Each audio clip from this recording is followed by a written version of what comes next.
In this video, I'll be going through a Criterion B question for IB MYP Mathematics. The line y equals to 2x plus 1 is drawn. Vertical line segments are added between the line and the y-axis. So this line and the y-axis down here. They are 1 unit apart horizontally. In this question, you will investigate areas of different trapeziums formed. Drag the stage slider to see how trapeziums can be formed. So in the actual e-assessment software, you're able to sort of drag the line and see how you can change the area of the trapezium, decrease and increase it. But I can't really show that here. So here's just a photo of what it looks like. So let's move on to the first question. For stage 3, they already labeled this as stage 3, so we don't have to do anything. Show that the area of the trapezium is 12 units squared. So here we should look at what's the formula to determine the area of a trapezium. It's 1/2 multiplied by the length of the top here, added to the length of the bottom here, multiplied by the height. So 1/2 times, we can see the length here is 1, and the length down here is 7, and the height is 3. So 1/2 times 1 plus 7 times 3 will give you 12 units squared. I can't really show the square, so I'll just write it out. Write down the missing values in the table up to stage 6. So whenever you start to get a pattern that you have to look at, you should first start to identify the pattern before you fill in the table. So the stage increases 1, 2, 3, 4, 5, 6, stage number. That's how it normally is. It can be a term number, stage number, whatever number, it doesn't really matter. So we should look at the area of the trapezium. Normally, the first thing you should try is to see if there's any pattern with using addition. If addition doesn't work, you should try multiplication. But most of the time, addition will work. So if you go from 2 to 6, you should see that there's an addition of 4. Going from 6 to 12 is an addition of 6. 12 to 20 is an addition of 8. So here you can already sort of see a pattern that they have a second difference of 2.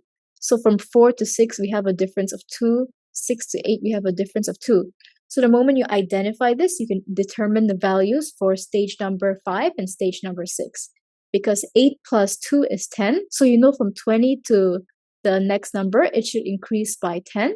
And from 30 to the next number, it should increase by 12. See, there's a second difference of 2. So this is how you identify the pattern. And when there's a second difference of 2, you should be able to identify that this sequence is a quadratic sequence. So the moment you identify that, it'll be easier later on to determine the general rule. Describe in words 2 patterns you see in the table for A. But when it comes to the patterns, it's quite easy to write, but you should be clear in the way you write it so that there's no room for misinterpretation, which may cause you to lose marks. So you should always, if you're going to talk about the pattern with the area of trapezium going down, you should always start by saying as the stage number or term number increases, starting from 1. It's quite rare, but there are times it'll start from a different number. The stage number most likely will not, but there's a chance that this value, whatever it is, will not necessarily start from 1. So you always have to mention as the stage number, term number increases by 1 starting from 1, the area trapezium or whatever increases by this number, this multiplication, a second difference of 2, starting from 2. Because that's how the pattern works. If it starts from 1, this pattern doesn't apply anymore. So you have to make sure you include that. And another pattern that you can observe is that the area of the trapezium is the addition of the square of the stage number with the stage number itself. For instance, 1 squared plus 1 is 2. 2 squared plus 2 is 6. 3 squared plus 2,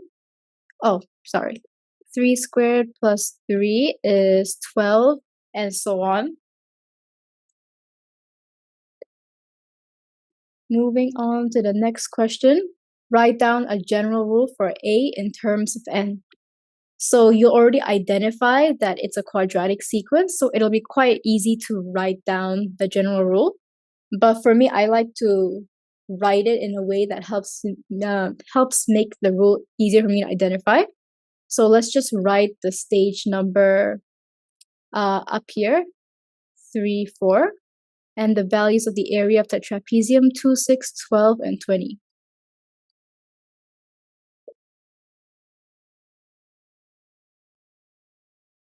So you already know it's a quadratic sequence. So increases by 4. And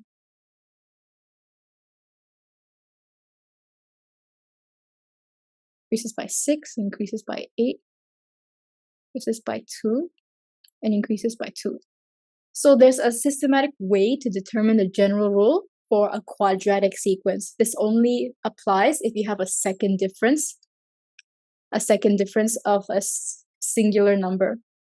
So the value down here will equal 2a. The value up here will equal 3a plus b. And the value here will equal a plus b plus c. Because we all know the formula for a quadratic sequence is an squared plus bn plus c. So we want to reach this formula using this. And we always have to use the values sort of in the same diagonal row, column, whatever you would call it. So let's start with the value down here. So 2a will be equal to 2. So a is equal to 1. So we found the value of 1. So we can find the value of b now. 3 multiplied by 1 plus b will equal to 4. So b will also equal to 1. And then a, we already determined a is 1. B is also 1. And we can finally determine c. So c is 0. So from this, we want to use this general rule with the values of a, b, c that we determined to find the quadratic, the general rule. So a is 1, so we don't include that, n squared. B is also 1, so we just plus 1, and c is 0. So this is our final general rule, n squared plus 1. So when we write the general rule, we shouldn't just write n squared plus 1. We have to write whatever letter that represents the area of the trapezium in this case. In this case, they already give it to you. So you say that a equals to n squared plus n. And whenever you write this, you're using these values to represent something. You always have to mention what n and a represents. So a in this case represents the stage number, and n represents the stage number, and a represents the area of the trapezium. You always have to mention this because you could lose marks for that. And the next question, verify your general rule for a, the area of the trapezium. When it comes to verification, you always have to use the values that you determined in the table or whatever early on. So here you can see that you filled up the missing values for stage number 5 and 6. So when it comes to verification, you're only allowed to use these two values when you want to verify the general rule. Using values from stage 1 to 4 only applies for testing your general rule, while the values for the ones that you determined on your own through determining the pattern or whatever will be verification. So also the way you write or organize your answer is important because that will be part of your criterion C marks.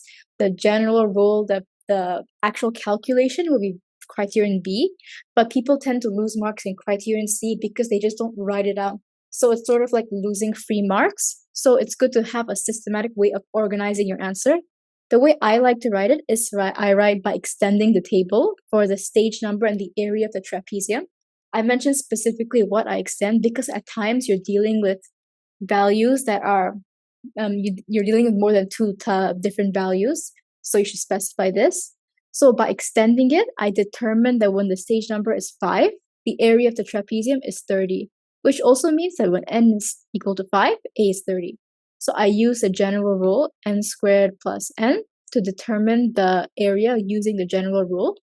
And verification, they also mention it in the IB rubrics that it has to be a way to verify the pattern that you previously discovered. So a way to show that is to also do something like this, in which you utilize the pattern observed. It's hard to see, but the way I wrote it is something like this. So when the stage number is 4, the area is 20. And when the stage number is 3, the area is 12. So the difference is 8. And we already determined through the pattern that the second difference has to be 10. So when we want to find the value for A5, we know that it should be 8 plus 2 plus A4, which is 10 plus 20, which will give you 30. So it's a way to show that you're connecting it to the pattern that you previously discussed. And of course, also for verification, you have to do at least 2 values that you determined. Usually they'll ask you for 2 values, so it'll just be a continuation. So by extending the table once more, repeat this again, basically just repeat the entire thing. And this ending sentence is very important, where you have to explicitly mention that the values you obtain through these methods are the same as the values obtained from extending the table. Hence, the general rule is true for extended values and is verified. This line itself will give you marks, so you'll have to include it. And then there's always another big question. So lines y equals to 2x plus 1, and y equals to minus 2x minus 2 are drawn. Vertical line segments, or these are the same instructions. So it's pretty much just the, if we take a look at the legend, A denotes area of the trapeziums above the x-axis, B denotes area of trapeziums below, and T denotes the area of the whole trapezium. So if you were to go back here,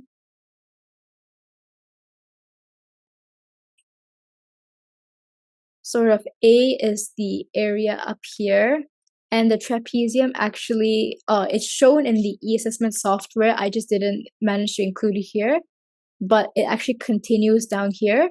So this represents B, so the trapezium below, and the entire thing together, the entire area would be T, the area of the whole trapezium. And they ask you to investigate a relationship for T, the area of the entire trapezium, which is A plus B, in terms of n. So it's not as simple as A plus B. You will most likely have to determine the general rule for A and B separately. We did it for A already, and then you will have to add it together to get the general rule for the entire trapezium. Investigate to find a relationship for T in terms of n, yes, and then they give you all the things that you should be including to get all the marks. Predict more values, which are these values that I already did, and record these in the table. Describe in words 2 patterns for column T. Find a general rule for T in terms of n. Test your general rule. I mentioned before, testing is when you use these values already given.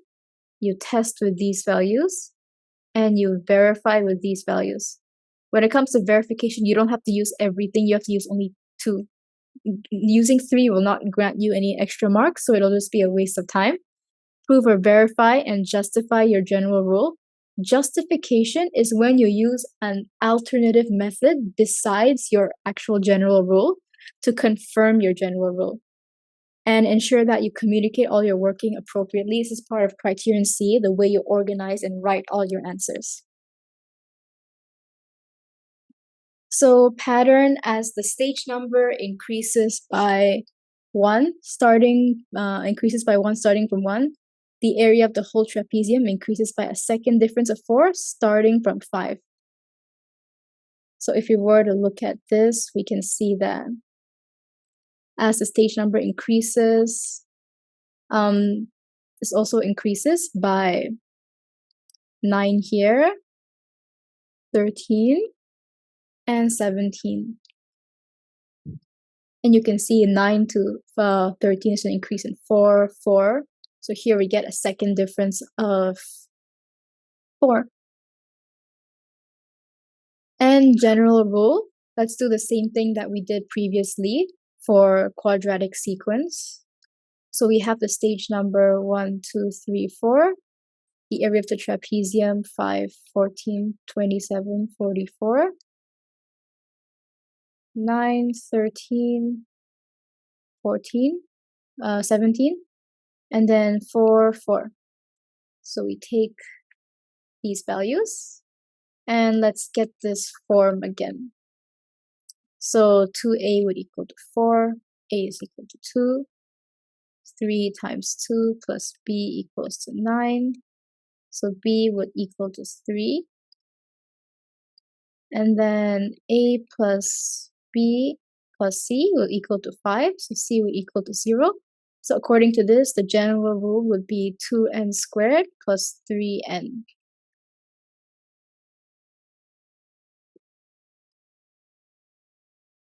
So yes, 2n squared plus 3n. So you mentioned n is the stage number, t is the area of the whole trapezium. Make sure you include t equals to, not just the general rule. So testing the general rule, you don't have to look at the pattern because you're already testing what's given to you. So you just use the general rule and make sure you use the values that are already given to you. So I took n to be 3 and 4. You can see that they've given the values already and tested the general rule with this. And this line is important for testing as well. The values obtained from the general rule are the same as the values already presented in the table, not from you extending the table. Hence, my general rule is true for existing values and is tested. And verification is the same process as before. You have to use two values, use the values that you determined, and then you continue from that. You talk about the pattern, you talk about you do two values, you make sure to use the values that you determined by extending the table. You use the general rule, the pattern, and you give a final line saying that it's the same as the values from you extending the table. And finally, justification. Justification is the one thing where it's different depending on what question the exam gives you. In this case, they're giving it to you based off of the area of a trapezium. So you can justify your general rule by using the area of the trapezium. So when you use the area, for example, when n is 3, you determine the value to be 29. So you can sort of justify this by saying that the area obtained above is the same as the value obtained during the testing process.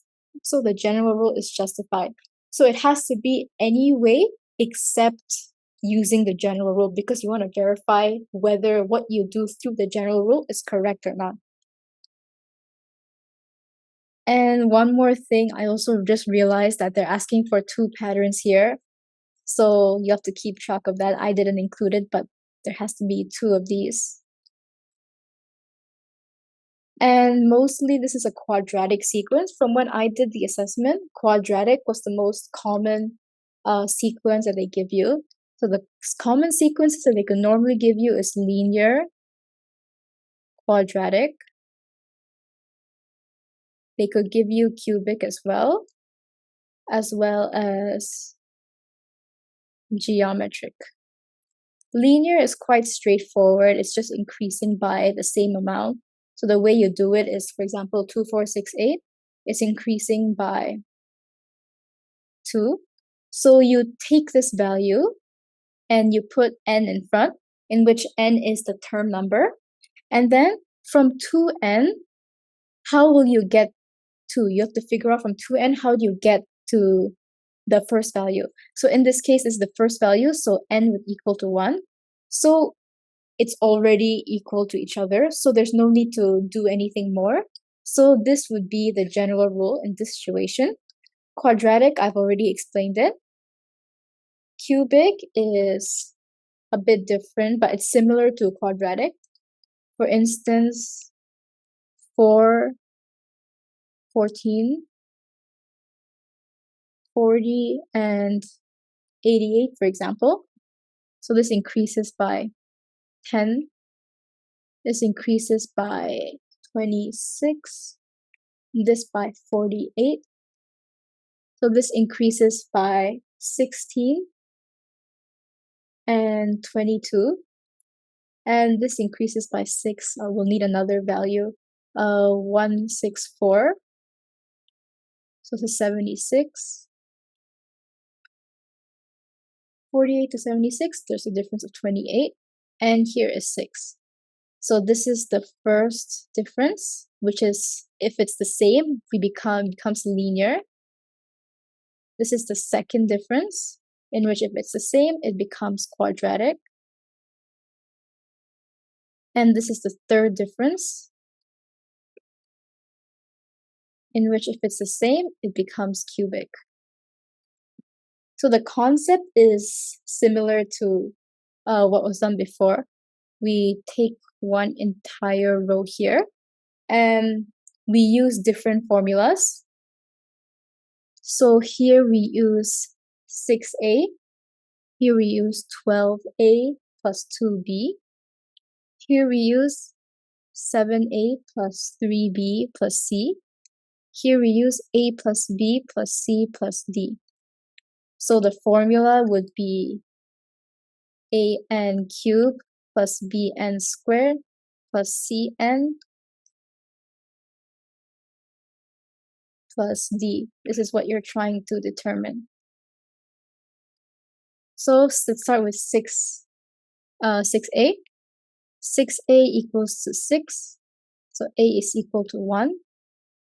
And 12a is 1 plus 2b equals to 16.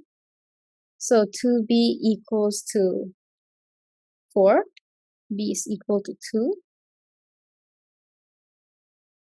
And 7 plus 3 times 2 is 6, plus c is equal to 10. So 10 minus 13 will get you minus 3. And finally, d, a plus b plus c plus d would equal 4.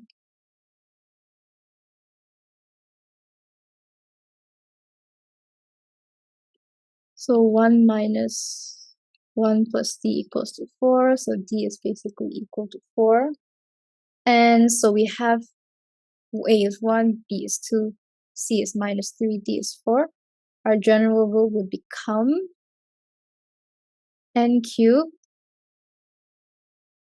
plus 2n squared minus 3n plus 4. And that's generally it for cubic. The last one would be geometric. Geometric is quite simple. Let's say we take the sequence to be 10, 20, 10, 5, 2.5, 1.25. We can generally see it's some sort of multiplication. In this case, the multiplication is 1 over 2.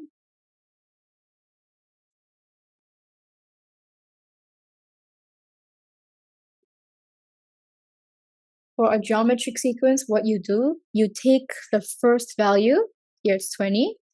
You take the value with which you multiply, put it in a bracket, then to the power of n minus 1, in which n is the term number.